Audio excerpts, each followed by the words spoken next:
Good morning, good afternoon, good evening from wherever you are in the world. My name is Jessica and this Kiwi. It's talking about the Night Circus.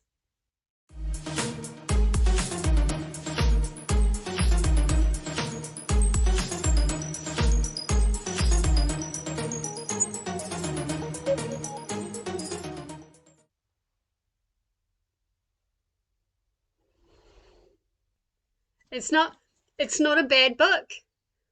It's an okay book, and we'll talk about that a little bit later. But this is The Night Circus by Erin Morgenstern, author of The Starless Sea. And this is about two lovers who are in competition with each other for pretty much most of their lives. And it follows a timeline of between the 1870s and the 1900s. And this timeline is multiple POVs and multiple timelines, and it jumps forward and back and forward and back and forward and back. And it's never the same character within two different chapters. I don't really like that setup of a novel. I've never been a fan of multiple POVs. Adding multiple timelines to that, and that just didn't work for me. I will say, as you're going along the book with all of these different timelines and they're merging together and they're slowly coming into one, you do feel like you're being reeled into the intricacies of the circus. The Night Circus itself is a circus that appears randomly in fields and countries with what seems like magic, and it gets its name because it's open from dusk until dawn. There is a magic system in this world. It's quite understated in my opinion, but it's a really big part of how the circus works and operates. Sorry, that's a minor spoiler. Charms and illusions are a very important but understated part of the story, and little parlor tricks kind of become more fantastical and larger up until the climax of the story. Morgenstern has a writing style that is so whimsical and so magical, and there are several pages that are taken away from the story just so you as a reader can have the experience of walking through the circus yourself. In those pages, you feel like you are walking through the circus and all of its tents and its circular paths. And she uses every sense that a human has, and you really do feel like you are a part of this world.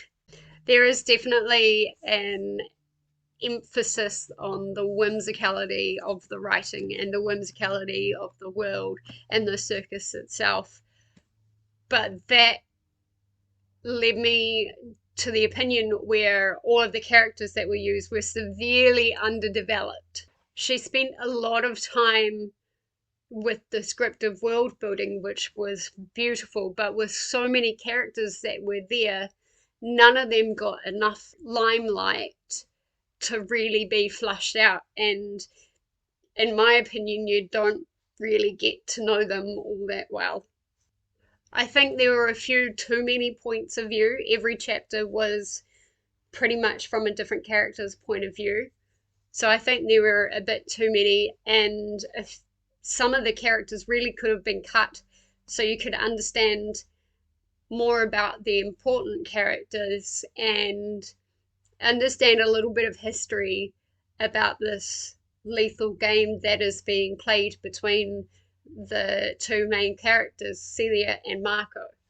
There was a huge plot twist that I'm not going to talk about. This is a spoiler-free review, but there was a major plot twist that happens, and I didn't see it coming from a mile away, and to be honest, sitting back, I still don't understand it. So minor spoiler here, but this plot twist does surround an ex-player of this game and the revelation of who that was. And I don't think it was done in the best way. The character was there, but they weren't really, and there weren't any hints throughout the book to let you know that this character was so integral to a big part of the story. I think if there were more hints or even more emphasis on this character instead of being just someone in the background, then it would have made a little bit more sense. So there was a little romance plot in this, and it was really sweet once it really got going. It wasn't until probably halfway through or even after halfway through that romance was even thought about. But once that did get going, Celia and Marco had a really good connection. I feel like it was a bit insta-love, just considering how little that romance plot got in the book. I think this could have been different, and you could have seen a slow burn from the beginning right till the end of the book where this relationship was developed and they understood the consequences and then they tried to fight it.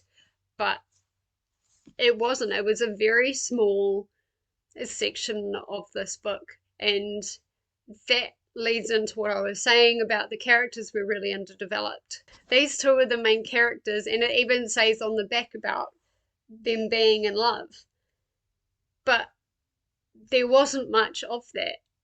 So that relationship in itself needed to be developed more.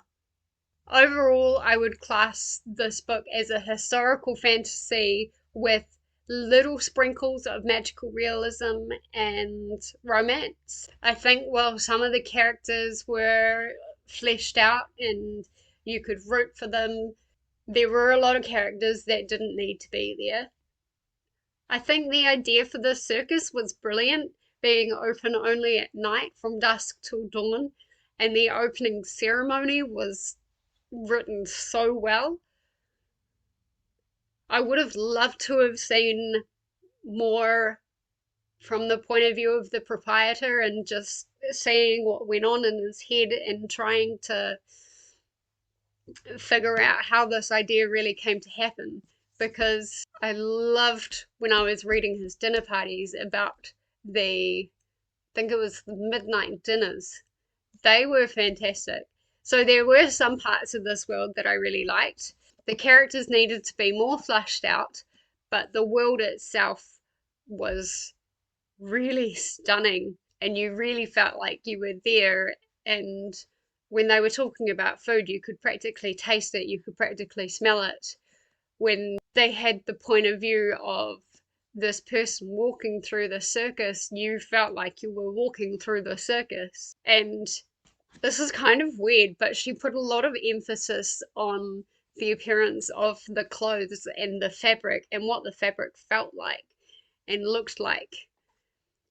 There was one point reading it where we were zooming into Celia's dress, and it was talking about the thread and how the thread changed colour, and that was a little weird, but this is how descriptive Morgenstern went with her world building. So overall, I gave the world building, I think, a 4. I gave the plot a 3. The plot had potential, had such great potential. I just think it needed to be done in a different way. The characters themselves, I originally gave a 3.5, but having had time to sit and think about it, unfortunately the characters really only get a 2. However, I feel like based on the way that it's written and knowing what I know now with plot twists and things like that, I feel like this book is very rereadable.